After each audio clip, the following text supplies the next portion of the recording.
E aí, bora responder mais uma book tag?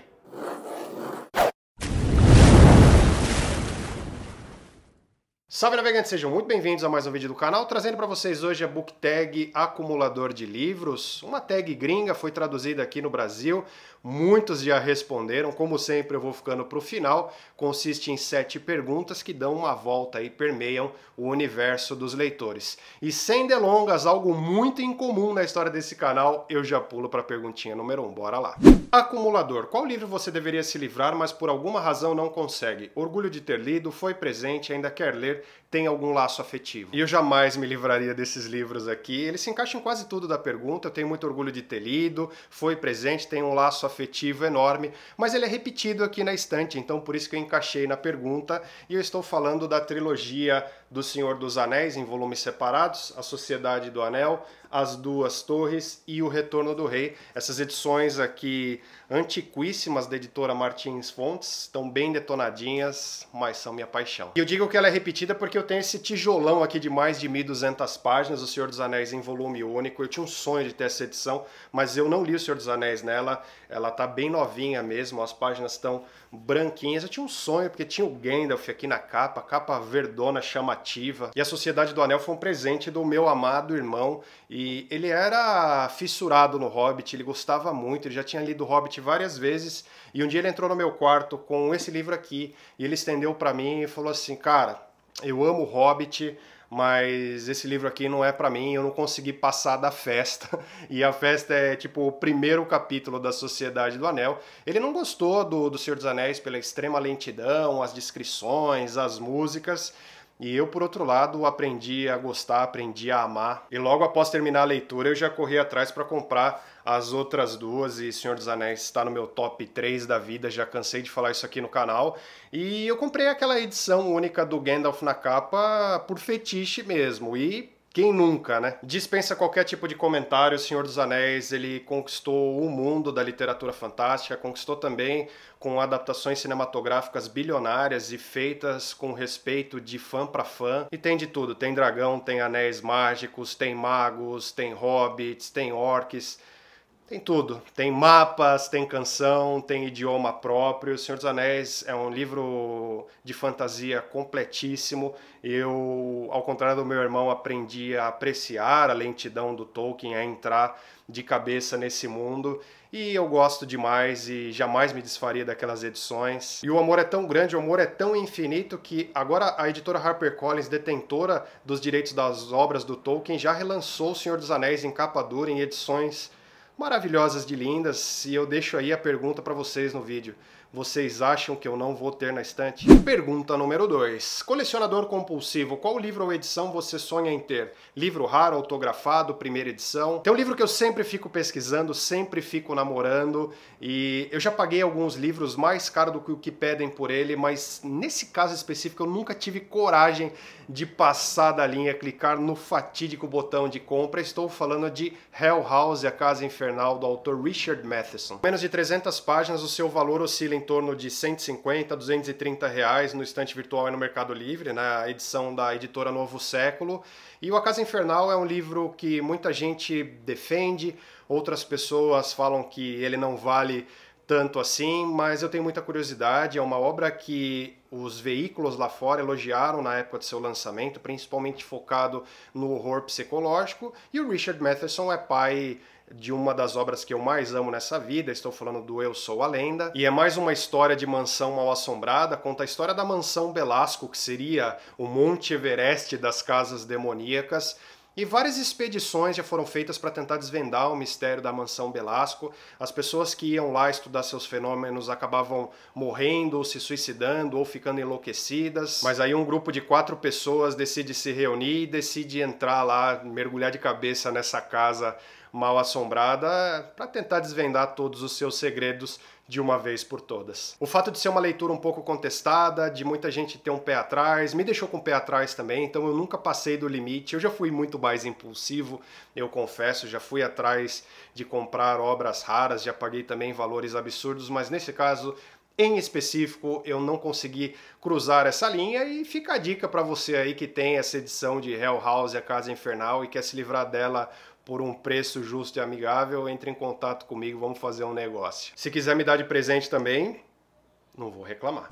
Pergunta número 3. Caos confortável. Qual livro da sua estante foi o mais acolhedor? Essa é uma pergunta muito difícil de responder, porque eu vivo em meio a vários livros de horror e suspense psicológico e eu acho esse cenário um tanto quanto acolhedor. Mas levando acolhedor ao pé da letra, que significa caloroso, cortês, cordial, agradável, e me mantendo no nicho do canal, eu escolho O Oceano no Fim do Caminho, do Neil Gaiman. Foi há 40 anos, mas ele se lembra muito bem quando a família passou por um aperto financeiro e decidiu alugar o quarto onde ele dormia e abrir as portas de sua casa, literalmente. E esse cara que alugou o quarto, ele era um sujeito um pouco estranho, ele era um minerador de Opala e em dada circunstância, dado momento, ele rouba o carro da família, acaba dirigindo até um lugar na estrada e se suicidando. E mal sabia ele que com esse ato ele liberaria no nosso mundo um horror primordial que se apossaria, invadiria, roubaria a realidade de todos ao seu redor. E o que faria um menino de 7 anos para conter tudo isso, para combater algo dessa magnitude? E o que aquelas 3 estranhas mulheres teriam a ver com tudo isso? Elas que moravam no fim do caminho. O Neil Gaiman é um dos grandes nomes da literatura fantástica de todos os tempos e muita gente torce o nariz, que diz que as obras literárias não chegam aos pés de Sandman, que é onde ele realmente brilha, que ele só brilha mesmo em quadrinhos. Eu li algumas coisas do Neil Gaiman de livros mesmo, não li todas as suas obras, mas li uma boa porção e gosto da maioria delas, assim, nenhuma me desagradou profundamente, e O Oceano no Fim do Caminho é um queridinho entre essas que eu já li. E é uma fantasia bem bonita, tem uma boa evolução, bons diálogos, ele tem um bom envolvimento entre as personagens, ele tem um final que eu acho a coisa mais linda do mundo, é uma coisa que realmente deu aquela acalentada no coração. Muita gente me pergunta por onde começar a ler fantasia, e eu sempre solto um título ou outro, às vezes esse aqui acaba me saindo da memória, mas tá aí uma boa dica se você ainda não leu. Claro que se você for procurar resenhas por aí, algumas pessoas não gostaram, mas existe uma grande chance de você encarar essa obra aqui com a cabeça bem aberta, esperando encontrar um livro leve e se surpreender. Pergunta número 4, nostalgia. Qual a história interessante que você teve com algum livro que tem na estante? É tipo um capítulo do Acredite Se Quiser. A história é real. Muitos não vão acreditar. Alguns vão. Se passou em 2008. E eu trabalhava muito longe de casa, então eu saía bem cedinho mesmo para não pegar o caótico trânsito de São Paulo e também não tinha dinheiro para pagar estacionamento nos arredores lá do trabalho. Então chegava cedo, unia o útil ao agradável, fugia do trânsito e procurava uma vaga em algumas das ruazinhas que tinha por lá. Estacionava o carro ali e não subia direto para o trabalho, porque era muito cedo ainda, bem antes da hora de entrar, e eu ficava fazendo o quê? Lendo. Claro. E o livro que eu estava lendo nesse fatídico dia em 2008 era esse aqui, A Metade Negra, do Stephen King. E em 2008 esse livro não tinha nem a possibilidade de ser relançado pela Suma de Letras, que relançou agora no Biblioteca Stephen King no ano de 2019. Ou seja, encontrar esse camaradinho aqui era bem difícil naquela época. Eu o comprei de um sebo, tinha pago uma pequena fortuna. Então, resumindo, estava lá lendo tranquilamente, sentadão dentro do carro, quando de repente fui abordado por 2 sujeitos, sendo um deles armado, que pediram gentilmente para eu sentar no banco do lado. E sim, galera, eu sofri um sequestro relâmpago lendo essa obra aqui. Era entre 6h30 e 7 horas da manhã e eles pegaram tudo que eu tinha, carteira, celular, óculos escuros, pegaram tudo. E quando eles entraram dentro do carro, eu já tinha colocado o livro ali naquele espaço lateral da porta, e fiz tudo o que eles pediram, assim, fomos até o banco, um deles desceu e sacou tudo que eu tinha de limite de saque, enfim, me levaram tudo, e quando foram me deixar no mesmo lugar onde eles me pegaram, iam levar o carro também, obviamente, eu pedi para ficar com o livro, então eu olhei para o livro do lado antes de descer do carro e perguntei, posso ficar com esse livro aqui? E um deles, o que estava do lado, respondeu, pega e vaza. E é isso, a história é surpreendente porque me levaram tudo, mas o livro ficou, o livro era raro e muitos dos meus amigos me zoam até hoje com essa história de eu pedir para ficar com o livro. E o fato é que o livro era raro, eu tinha demorado muito para encontrar, era bem difícil naquela época e eu estava gostando bastante da história e queria ver onde ela ia dar. E toda vez que eu tô limpando essa estante ou pego nesse livro aqui, eu lembro dessa história. Naquele dia eu fiquei muito assustado, mas parece que o meu corpo me levou num piloto automático. Eu disse na hora para eles, não precisa fazer nada, vou fazer o que vocês pedirem, mas não dá esse desgosto para minha família.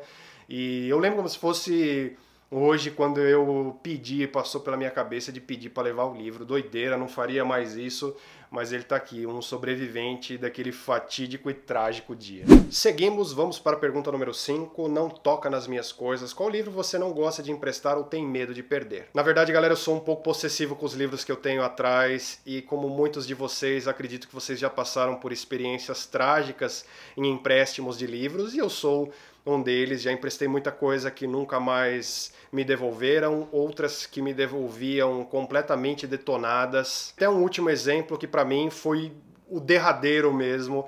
É uma pessoa que era bem próxima a mim, acabei emprestando um livro que eu tinha um afeto bem grande. Ele tá aqui até hoje, mas toda vez que eu olho para ele até me dói um pouco o peito, porque essa pessoa me devolveu o livro e meio que em frangalho, sabe? A capa estava amassada, tinha uns rasgos nas partes da lombada e eu optei por não confrontar essa pessoa, até de perder a amizade e tal, mas daquele dia em diante eu nunca mais emprestei livros. E sendo mais específico na questão aí de quais livros você não emprestaria, eu tenho algumas coisas que são joias raras, exemplo dos livros de Beckman, que tem gente que vende de 700 a 1.500 reais no Mercado Livre, porque é um livro que Stephen King não permitiu que relançassem mais, por ele ter a obra Fúria dentro dele. Tem o quadrinho da Dança da Morte também, que é estrangeiro e demorou muito para chegar, custou também um valor um pouco absurdo. No Brasil nunca foi lançado, nunca foi traduzido e lá fora eles não vão mais reimprimir, então vai ficando um artigo bem raro de colecionador. Tem algumas obras que eu nunca mostrei aqui no canal, acho que nem no próprio Instagram. Estou falando da coleção completa de mangás do Battle Royale do Koshun Takami. Nessa edição aqui da Conrad são os volumes de 1 a 15 e eu nunca trouxe isso aqui, mas já falei bastante de Battle Royale como uma das minhas obras favoritas de sci-fi distopia. E o Koshun Takami e outro mangaka fizeram a obra do Battle Royale de uma forma diferente aqui em mangá. A história ela vai para o caminho parecido, mas ela tem várias diferenças. Tem muita gente que prefere os mangás à obra literária e não existe sinal da Conrad ou de qualquer outra editora de relançar isso aqui. É difícil de encontrar, eu tive sorte de encontrar essa coleção completa num sebo também, com preço um pouco absurdo, mas que eu decidi pagar. Você acaba até encontrando no Mercado Livre, no estante virtual, um volume ou outro, mas é muito difícil de encontrar o set completo assim. Eu me desfaço de livros que não são de coleção, dou para parentes, para amigos, troco em sebos, mas os livros que são de coleção eu não me desfaço de forma alguma e também não empresto, só sob mira de arma de fogo, como o último caso. Me coloca aí nos comentários quais são as experiências de empréstimos de livros de vocês. Vamos lá, pergunta número 6, ansiedade. Qual livro você ficou tão animado para ler que não quis nem sair de casa? Longe de ser um livro unânime, mas um livro super importante, um dos integrantes da tríade distópica, estou falando de 1984, do George Orwell. Já teve versões de filmes, de séries, minisséries, quadrinhos, enfim, foi traduzido para mais de 65 países. 1984 é um dos maiores ícones da distopia e ele foca muito em um governo autoritário, totalitário. Se passa em uma sociedade constantemente vigiada, na qual as pessoas que se opõem ao governo encontram fins bem trágicos. E o nosso protagonista aqui, o Winston, ele trabalha para o governo, ele trabalha numa seção de jornalismo, de revisionismo histórico, ou seja, ele reescreve algumas notícias do passado, dando aquela pincelada com a finalidade de sempre apoiar o governo, de mostrar a ideologia do partido, dando aquela passada de pano geral, mas secretamente o Winston ele odeia o partido e ele sonha com uma grande revolução que poria fim de uma vez por todas no Grande Irmão, o olho que tudo vê. 1984 é um livro bárbaro, é um livro muito necessário, mas muito necessário mesmo. Ele traz questões aqui que foi escrito naquela época que são muito reais nos dias de hoje, galera. Então, assim, eu recomendo demais a leitura. Eu lembro que eu estava lendo em uma das viagens que eu fiz de férias e eu estava na praia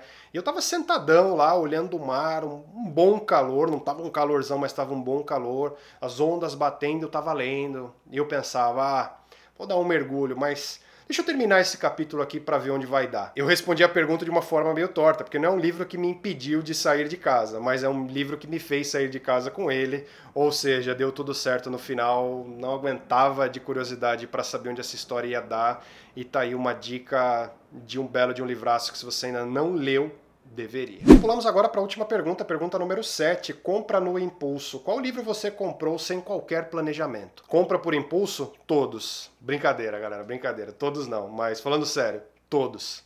Brincadeira de novo. A grande parte, vai. Uma grande parte das minhas compras são feitas por impulso, exemplo dessa aqui. A trilogia Fundação do Isaac Asimov, nessa edição lindíssima da Aleph, e ela contém os 3 livros da trilogia, da primeira trilogia, trilogia principal, o Fundação, Fundação e Império e Segunda Fundação. E eu digo que foi sem planejamento porque essa saga aqui é composta de 7 livros, essa primeira trilogia, e também tem 2 prelúdios e 2 livros que se passam na sequência. E muita gente diz, aqui tem algumas controvérsias, algumas pessoas dizem uma coisa, outras dizem outras. Muita gente diz que para você ler a Fundação você precisa conhecer um pouco mais sobre a saga dos robôs do Asimov, um pouco mais sobre o Império Intergaláctico. Tem outro grupo de pessoas que diz que você só se joga aí na Fundação, que no fim dá tudo certo. Então eu fico sempre meio assim, eu acho sim que requer um pouco mais de planejamento. E um dia eu pretendo descobrir se é preciso ler alguma coisa antes de embarcar na Fundação, porque pretendo ler sim, não sei quando, então se perguntarem quando, eu não afirmo, mas pretendo ler. E sim, consultei já alguns links aí na interwebs e vou seguir um guia, vou ler algumas coisas da saga dos robôs, algumas sagas do Império Intergaláctico também. E depois eu dou o meu parecer aí se é preciso ler alguma coisa antes ou não. E a Fundação é a obra máxima do Isaac Asimov, recebendo em 1966 o Prêmio Hugo Especial, vencendo O Senhor dos Anéis.